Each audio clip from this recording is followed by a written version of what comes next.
अस्सलाम वालेकुम मेरे प्यारे दोस्तों, मैं आपका भरपूर स्वागत करती हूँ स्टडी धावक में। सबसे पहले आई एम एक्सट्रीमली सॉरी, बहुत टाइम बाद आपके लिए वीडियो आ रही है, बट बहुत ज़्यादा इंपॉर्टेंट काम होने की वजह से मैं रोज़ वीडियो अपलोड नहीं कर पा रही हूँ। लेकिन मैं कोशिश करूँगी कि आपके लिए मैं वीडियोज़ बनाती रहूँ। बाकी आप हमारे चैनल से जुड़े रहिएगा। उसके अलावा जो भी इम्पॉर्टेंट खबरें होती है मैं वो डालती रहती हूँ।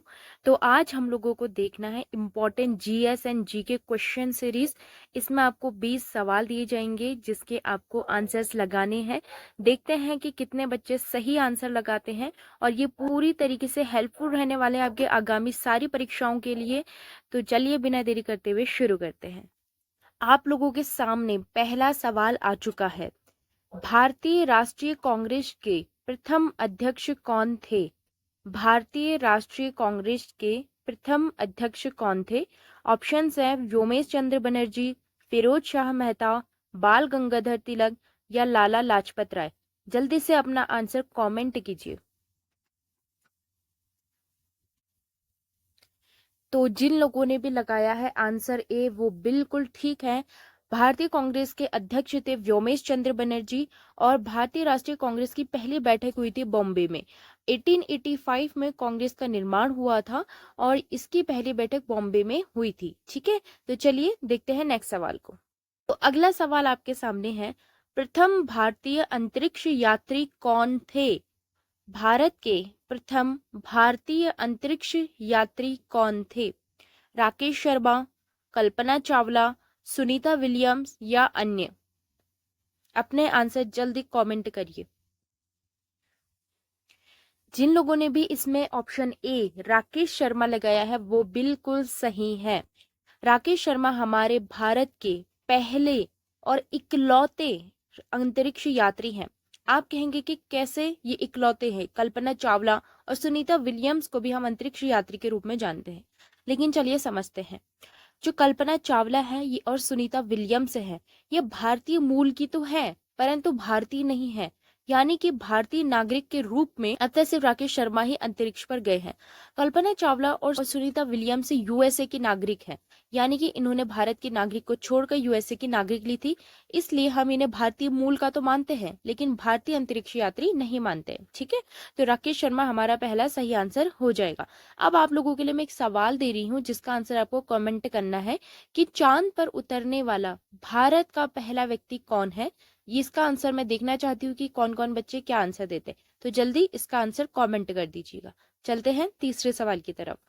तो ये रहा आप लोगों के सामने तीसरा सवाल।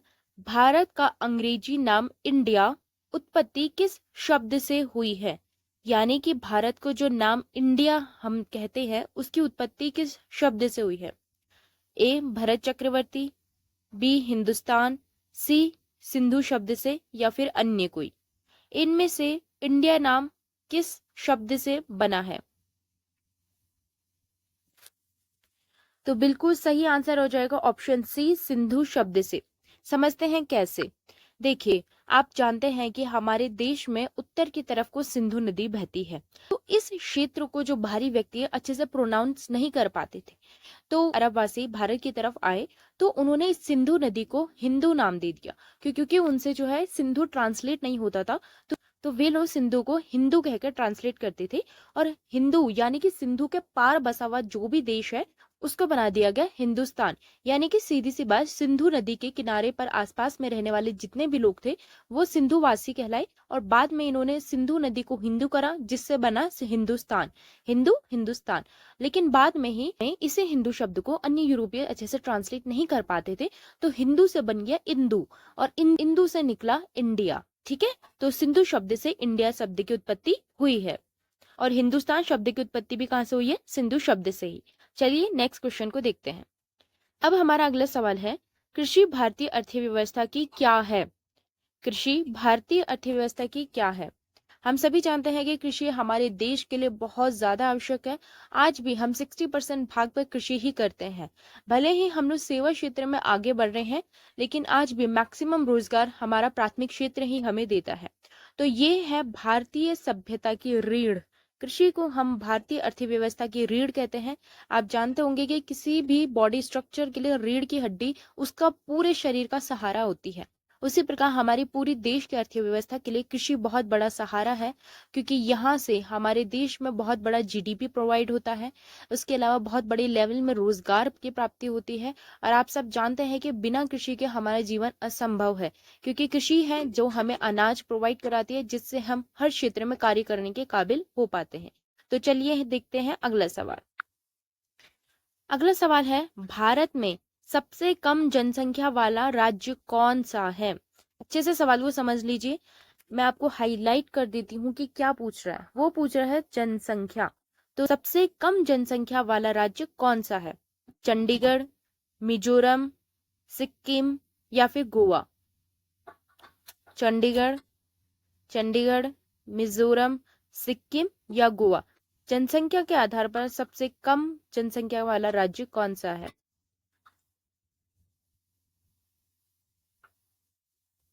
तो आपका सही आंसर हो जाएगा सिक्किम। सिक्किम सबसे कम जनसंख्या वाला राज्य है, जबकि गोवा क्षेत्रफल के आधार पर सबसे छोटा राज्य है। अब आप लोगों के लिए सवाल है कि जनसंख्या के आधार पर भारत का सबसे बड़ा राज्य कौन सा है, ये आपको कमेंट करना है। ठीक है, चलिए चलते हैं नेक्स्ट सवाल की तरफ। अब अगला सवाल है, भारत के प्रथम वायसराय कौन है? भारत के प्रथम वायसराय कौन है? या कौन थे, sorry. Sir John Shore, Lord Canning, Lord William Bentinck या अर्ल कॉर्नवालिस? इसमें से भारत के पहले वायसराय, तो यहाँ पर भी मैं आपको अच्छे से हाईलाइट करके बता रही हूँ कि यहाँ पूछा गया है viceroy, sir John Shore, Lord Canning, Lord William Bentinck या अर्ल कॉर्नवालिस? तो सही आंसर हो जाएगा Lord Canning. Lord Canning Bharat के पहले वायसराय थे। ठीक है, तो वायसराय की बात करें तो लॉर्ड कैनिंग, और अंतिम गवर्नर जनरल भी लॉर्ड कैनिंग ही थे। लॉर्ड कैनिंग वायसराय होने के साथ साथ क्या थे? अंतिम गवर्नर जनरल। ठीक है, ये भी आपको याद रखना है। अब चलिए नेक्स्ट सवाल की तरफ। भारत की प्रथम महिला मुख्यमंत्री कौन है? भारत की प्रथम महिला मुख्यमंत्री कौन है? यहाँ पर भी अच्छे से ध्यान रखिएगा, मुख्यमंत्री की बात हो रही है। आपके सामने ऑप्शन है इंदिरा गांधी, अमृता प्रीतम, सरोजनी नायडू, श्रीमती सुचेता कृपलानी। इनमें से कौन भारत की पहली मुख्यमंत्री रही है?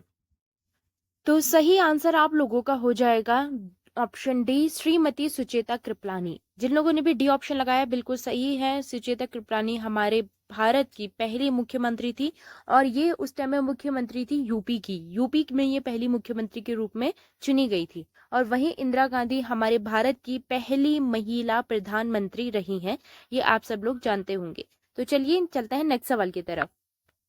अब हमारे सामने अगला सवाल है, जापान की राजधानी क्या है? जापान देश की राजधानी क्या है? दिल्ली, टोक्यो, शंघाई या काहिरा? अच्छे से समझ के फिर आंसर दीजिएगा सवाल को। जापान की राजधानी क्या है, ये आपसे पूछा गया है। दिल्ली, टोक्यो, शंघाई या काहिरा? तो जिन लोगों ने भी ऑप्शन बी लगाया है वो लोग बिल्कुल सही हैं। जापान की राजधानी है टोक्यो। अच्छा, दिल्ली कहाँ की राजधानी है? दिल्ली हमारे इंडिया की राजधानी है। और वहीं आपके शंघाई है चाइना की। चाइना की राजधानी है शंघाई।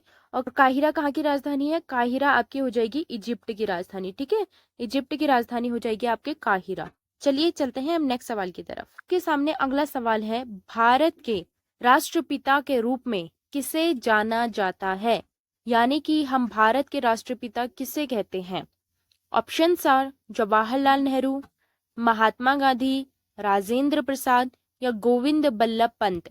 इनमें से भारत के राष्ट्रपिता के रूप में किसे जाना जाता है? मैं उम्मीद करती हूँ कि ये सवाल आपको आसानी से आता होगा। जिसने भी बी महात्मा गांधी बताया है बिल्कुल सही है। महात्मा गांधी को हम राष्ट्रपिता के रूप में जानते हैं। वहीं जवाहरलाल नेहरू हमारे देश के पहले प्रधानमंत्री थे। राजेंद्र प्रसाद हमारे देश के पहले राष्ट्रपति थे। और गोविंद बल्लभ पंत उत्तराखंड राज्य से केंद्रीय स्तर पर सिलेक्ट होने वाले पहले मंत्री रहे हैं। इन्होंने गृह मंत्री के रूप में कार्य किया है। चलिए चलते हैं नेक्स्ट सवाल की तरफ। आपके सामने अगला सवाल है, लाल ग्रह के नाम से कौन सा ग्रह जाना जाता है?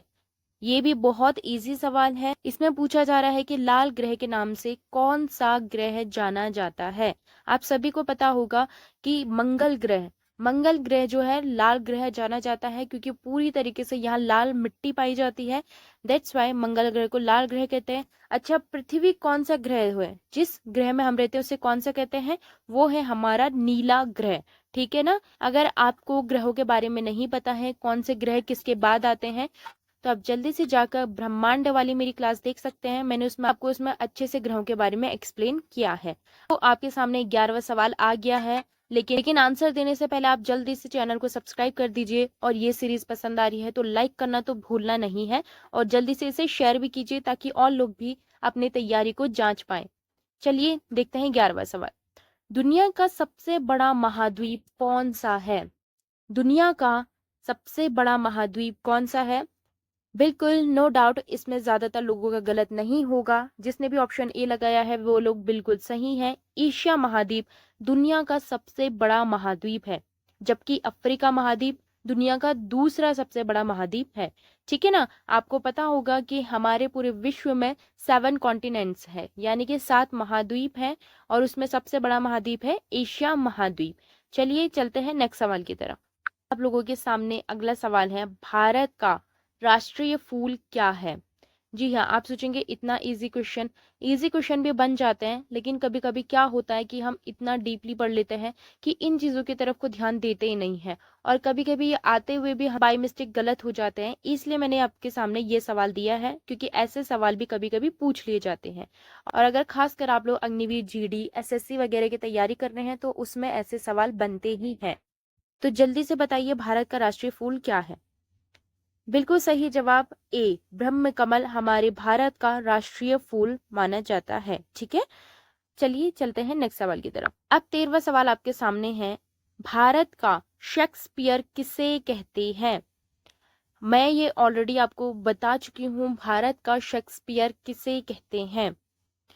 आपको पता ही होगा कि शेक्सपियर यूरोप के सबसे बड़े नाटक रचयिता माने जाते हैं। आपने इनके बहुत से नाटक पढ़े भी होंगे, देखे भी होंगे। तो उसी तरीके से भारत में ऐसी कौन सी व्यक्ति हैं जो अपने लेखन के लिए प्रसिद्ध हैं? जी बिल्कुल, जिसने भी ऑप्शन सी कालिदास लगाया है बिल्कुल सही जवाब है।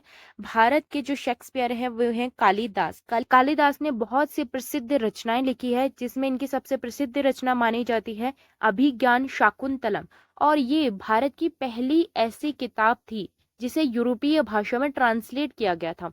तो अभिज्ञान शाकुंतलम यूरोपीय भाषा में ट्रांसलेट होने वाली क्या रही है? पहली बुक। तो इस बुक का नाम आप लिख सकते हैं अभिज्ञान शाकुंतलम। तो इस बुक के नाम आप अच्छे से लिख लीजिए, ताकि आपको हमेशा याद रहे कि अभिज्ञान शाकुंतलम कालिदास की कृति है, जिसे यूरोपीय भाषा में ट्रांसलेट किया गया था, और यह भारत की पहली किताब रही है। चलिए चलते हैं नेक्स्ट सवाल की तरफ। तो दोस्तों आपके सामने पेश है 14वां सवाल, जो कि है, दुनिया की सबसे लंबी नदी कौन सी है? मैं हाईलाइट कर रही हूँ, उन्होंने पूछा है दुनिया की, भारत की नहीं, तो अच्छे से समझ लीजिएगा। तो यहाँ पे आपके ऑप्शन है अमेजन नदी, नील नदी, गंगा नदी, या फिर यमुना नदी। इन चारों में से दुनिया की सबसे बड़ी नदी कौन सी है? बिल्कुल सही, जिन लोगों ने भी ऑप्शन बी नील नदी बताया है वे लोग बिल्कुल सही हैं। यह विश्व की सबसे बड़ी नदी मानी जाती है। अच्छा, नील नदी कहाँ है? ये है आपके अफ्रीका कॉन्टिनेंट में। अफ्रीका में नील नदी बहती है, और नील नदी को मिस्र के लिए योगदान माना जाता है। ठीक है। उसी तरह अमेजन नदी दूसरी है। अमेजन नदी विश्व की दूसरी सबसे लंबी नदी है, और अमेजन नदी बहती है आपके दक्षिण अमेरिका में। और गंगा यमुना के बारे में आप जानते हैं, गंगा भारत की सबसे लंबी नदी है, और यमुना भारत की सबसे लंबी सहायक नदी है। सहायक नदी के रूप में यमुना सबसे लंबी है, और गंगा यमुना दोनों ही भारत में बहती है। चलिए चलते हैं 15वें सवाल की तरफ। तो अब आपके सामने है 15वां सवाल, भारत का सबसे बड़ा सोलर पार्क किस राज्य में स्थित है? यानी कि अच्छा, इसमें मैंने एक चीज ऐड नहीं करी है, यहाँ पर लिख लेना तैरता हुआ सोलर पार्क। यानी कि तैरता हुआ सोलर पार्क किस राज्य में स्थित है? और ये सबके करंट अफेयर से, अगर आपने करंट अफेयर को अच्छे से पढ़ा है तो आप इसका आंसर आराम से दे देंगे। जिन लोगों ने भी ऑप्शन सी लगाया है वे लोग सही हैं। मध्य प्रदेश में भारत का पहला और सबसे बड़ा तैरता हुआ सोलर पार्क बनाया गया है। ये जो फ्लोटिंग सोलर पार्क है, ये मध्य प्रदेश में नदी के ऊपर बनाया गया है। तो जिन लोगों ने भी करंट अफेयर्स को अच्छे से ध्यान में दिया होगा उन लोगों को ये आंसर आ गया होगा। चलिए नेक्स्ट सवाल की तरफ चलते हैं। आप 16वां सवाल आपके सामने है और ये मैं ऑलरेडी आपको बता चुकी हूँ। जिन लोगों ने भी मेरा बौद्ध धर्म, जैन धर्म की वीडियोस देखी हैं, क्लासेस देखी है, उन्हें ये आराम से आ जाएगा। गौतम बुद्ध के बचपन का नाम क्या है? यहाँ पर आपके लिए ऑप्शंस हैं वर्धमान, राहुल, सिद्धार्थ या कनिष्क। या कनिष्क। अच्छे से देखिए, यहाँ पे पूछा जा रहा है गौतम बुद्ध के बचपन का नाम क्या है? वर्धमान, राहुल, सिद्धार्थ या कनिष्क। जी हाँ, जिन लोगों ने भी सिद्धार्थ ऑप्शन लगाया है बिल्कुल सही है। आप लोगों ने पढ़ा है, आप लोगों को अच्छे से याद है, तो सिद्धार्थ आपका सही आंसर है। वहीं वर्धमान है महावीर स्वामी। महावीर स्वामी के बचपन का नाम है वर्धमान और महावीर स्वामी को जैन धर्म का संस्थापक माना जाता है। और राहुल कौन है? राहुल है गौतम बुद्ध के बेटे का नाम। गौतम बुद्ध के बेटे का नाम है राहुल। और वहीं कनिष्क, कनिष्क को आप जानते होंगे कि कुषाण वंश का सबसे शक्तिशाली राजा कनिष्क के रूप में जाने जाते हैं। और कनिष्क ही हैं जिन्होंने भारत में शक संवत चलाया था, जो कि 78 एडी में चला था। और ये ही वो संवत है जिसे आज भारत सरकार के द्वारा प्रयोग में लाया जाता है। ये कनिष्क के द्वारा चलाया गया था। इसका नाम क्या है? शक संवत। शक संवत। ठीक को बौद्ध धर्म, जैन धर्म के बारे में जानना है तो आप क्लासेस जाकर देख सकते हैं। मैंने दोनों ही अच्छे से आपको कवर करा दिए हैं। चलिए नेक्स्ट सवाल की तरफ बढ़ते हैं। अब 17वां सवाल आपके सामने आ चुका है। चार मीनार कहाँ स्थित है? मैं अच्छे से हाईलाइट कर रही हूँ। वो पूछ रहा है चार मीनार कहाँ स्थित है? दिल्ली में, हैदराबाद में, आगरा में, लखनऊ में। तो जल्दीबाजी किए बिना आपको आंसर देना है कि चार मीनार कहाँ स्थित है। बिल्कुल सही जवाब, चार मीनार आपके हैदराबाद में है। हाँ, बहुत से बच्चों ने इसका आंसर दिल्ली लगाया होगा। आधे लोगों को तो चार मीनार लगा होगा कुतुब मीनार। कुतुब मीनार अलग है और चार मीनार अलग है। और कुछ लोगों को लगा होगा कि मैक्सिमम बिल्डिंग, मैक्सिमम ऐतिहासिक संरचनाएं दिल्ली में है, तो ये भी दिल्ली में होगा। तो ये है आपके हैदराबाद में। हैदराबाद में इसे बनाया गया था कुतुब शाह के द्वारा। कुतुब शाह के द्वारा बनाया था। आप इसको कैसे याद रख सकते हैं जरा समझिएगा, मैं आपको अभी याद करवा दूंगी।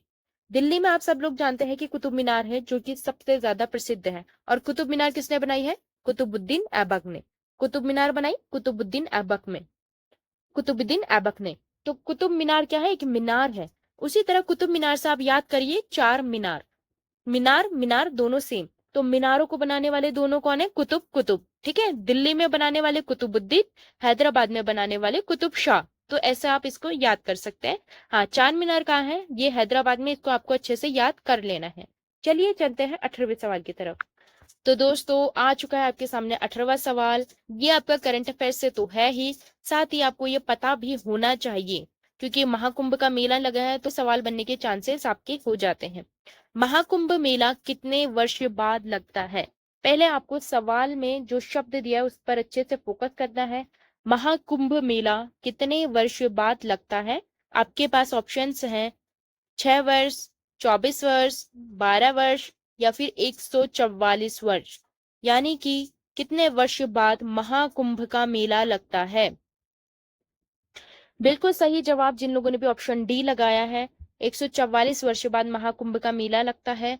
और आपको पता होगा कि अभी हाल ही में यह महाकुंभ का मेला लगा था। अच्छा, कब लगा था? ये लगा था आपके 14 जनवरी। अब आप लोगों को मुझे ये बताना है कि ये कब तक का लगा हुआ था। 14 जनवरी से किस डेट तक का ये मेला लगा था। और दूसरा ये बताना है कि ये महाकुंभ का मेला किस इलाके में लगा था। यानी कि महाकुंभ का मेला आपके कहाँ लगा था, ये भी आपको कमेंट में बताना है। अच्छा, कुंभ के बारे में बात आई गई है तो कुछ और बातें इसके बारे में समझते चलिए और इसे नोट भी कर लीजिएगा। तीन तरीके के होते हैं। एक होता है अर्ध कुंभ, एक होता है पूर्ण कुंभ जिसको आप कुंभ भी कहते हैं, और एक होता है महाकुंभ जिससे रिलेटेड मैंने आपसे सवाल पूछा है। तो जो ये अर्ध कुंभ है ये 6 वर्ष बाद लगता है, पूर्ण कुंभ 12 वर्ष बाद लगता है, और महाकुंभ 144 वर्ष बाद लगता है। पूर्ण कुंभ 12 वर्षों बाद लगता है, यानी कि 12 वर्ष में एक बार पूर्ण कुंभ लगता है। तो जब 12-12 वर्ष के अंतराल में 12 कुंभ कंप्लीट हो जाते हैं, हर 12-12 वर्ष में पूर्ण कुंभ लगता है। तो इसी तरह से जब ये 12-12 साल के कुंभ 12 बार कंप्लीट हो जाते हैं, यानी कि जब ये पूर्ण कुंभ 12 बार कंप्लीट हो जाते हैं, तब जाके आता है 144 ईयर के बाद महाकुंभ, समझ गए। तो जब 12-12 साल के अंतराल में 12 पूर्ण कुंभ कंप्लीट होते हैं तब जाके आता है आपका महाकुंभ। एक और बात यहाँ पर मैं आपको क्लियर कर देती हूँ कि अर्ध कुंभ, पूर्ण कुंभ और महाकुंभ कहाँ कहाँ लगते हैं। अर्ध कुंभ आपके 2 जगह लगते हैं, जो कि है हरिद्वार और प्रयागराज। हरिद्वार और प्रयागराज में आपके अर्ध कुंभ लगते हैं।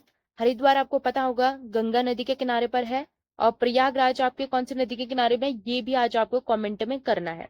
और पूर्ण कुंभ आपके 4 जगह लगते हैं, हरिद्वार प्लस प्रयागराज में तो लगता ही है, उसके अलावा एक ये लगता है उज्जैन में, और एक लगता है ये नासिक में। उज्जैन मध्य प्रदेश में शिप्रा नदी के किनारे में, और नासिक महाराष्ट्र में गोदावरी नदी के किनारे में।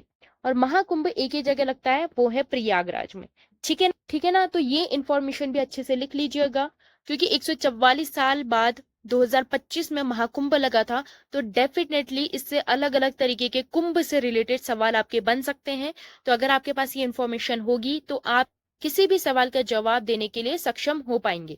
तो ये इंफॉर्मेशन आपको याद से नोट कर लेनी है। चलिए चलते हैं नेक्स्ट सवाल की तरफ। तो दोस्तों आपके सामने आ चुका है 19वां सवाल, और ये सवाल बोलता है वैदिक सभ्यता के संस्थापक किसे माना जाता है। जी हाँ, ये भी हमने पूरा बहुत अच्छे से पढ़ा है। सिंधु सभ्यता, वैदिक सभ्यता, उत्तर वैदिक सभ्यता। अगर आप लोगों ने ये क्लासेस देखी हैं तो आपको याद आ रहा होगा कि वैदिक सभ्यता के संस्थापक किसे माना जाता है। तो ऑप्शन बी आर्यों को बिल्कुल सही जवाब है। आर्यों को माना जाता है वैदिक सभ्यता के संस्थापक। सिंधुवासी हैं आपके सिंधु सभ्यता के संस्थापक, और मौर्य वंश के संस्थापक हैं आपके चंद्रगुप्त मौर्य, और गुप्त वंश के संस्थापक हैं आपके श्रीगुप्त। अगर आपको इन चारों ही वंश के बारे में पढ़ना है तो मेरी हिस्ट्री वाली प्लेलिस्ट में जाकर आप इनको पढ़ सकते हैं। यहाँ मैंने आपको इतिहास की तीनों वंश कंप्लीट करा दिए हैं। गुप्त वंश भी अब हमारा धीरे धीरे स्टार्ट हो जाएगा। तो चलिए अब आखिरी सवाल की तरफ बढ़ते हैं। तो दोस्तों इस सीरीज का आखिरी सवाल आपके सामने उपस्थित है।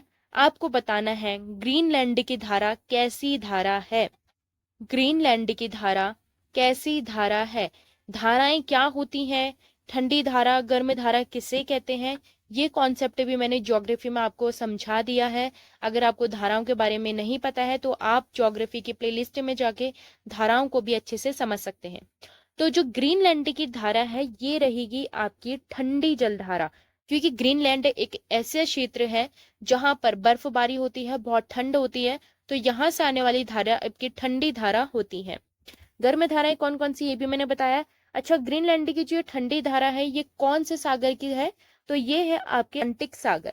तो अटलांटिक महासागर की ये धारा के बारे में बातचीत हो रही है। तो अगर आपको नहीं पता है ग्रीनलैंड की धारा के बारे में, इसे नोट कर लीजिएगा और जाकर ज्योग्राफी के प्लेलिस्ट में जाकर धारा वाली क्लास जरूर देख लीजिएगा। दोस्तों यहीं पे करती हूँ मैं अपनी इस क्लास का एंड। क्लास कैसी लगी जरूर बताना, और हाँ, कमेंट में अपना स्कोर लिखते जाना कि 20 में से आपके कितने सवाल सही हुए हैं, 20 में से कितने क्वेश्चन आपके सही हुए हैं, कौन कौन से क्वेश्चन आपके गलत हुए हैं, और आंसर भी आपको बताना है। इससे आपका मोटिवेशन बढ़ेगा। जितना आप पढ़ेंगे उतना अगर आपका रिवीजन होगा, टेस्ट लगेंगे, क्विज होगा, तो इससे आपकी खुद को परखने का मौका भी मिलता रहेगा। और जहां जहां मिस्टेक हुई है वहां आपको उसे पढ़कर सुधार लेना है। मैं उम्मीद करती हूँ आज आपने कुछ और नई इन्फॉर्मेशन भी एड ऑन की होगी। आप मुझे बताइए कि आपको ये सीरीज आगे और चाहिए। अगर आपको पसंद आ रही है तो मैं इस सीरीज को कंटिन्यू रखूंगी। और साथ ही अगर आपको ये सीरीज पसंद आ रही है तो आप टेलीग्राम से भी जुड़ जाइए, वहां क्वेश्चन वगैरह डालती रहती हूँ, वहां भी आपको आंसर करना है। टेलीग्राम का लिंक आपको डिस्क्रिप्शन में मिल जाएगा। और साथ ही इस वीडियो को ज्यादा से ज्यादा लोगों तक शेयर कीजिए, ताकि लोग भी आगामी परीक्षाओं की तैयारी कर रहे हैं वे लोग भी क्वेश्चन के आंसर देके अपने आप को परख सकते हैं। तो दोस्तों यहीं पे करती हूँ मैं एंड। क्लासेस पसंद आई तो लाइक करना, सब्सक्राइब करना और शेयर करना। मिलते हैं ऐसे ही किसी नेक्स्ट क्लास में, तब तक के लिए अल्लाह हाफिज।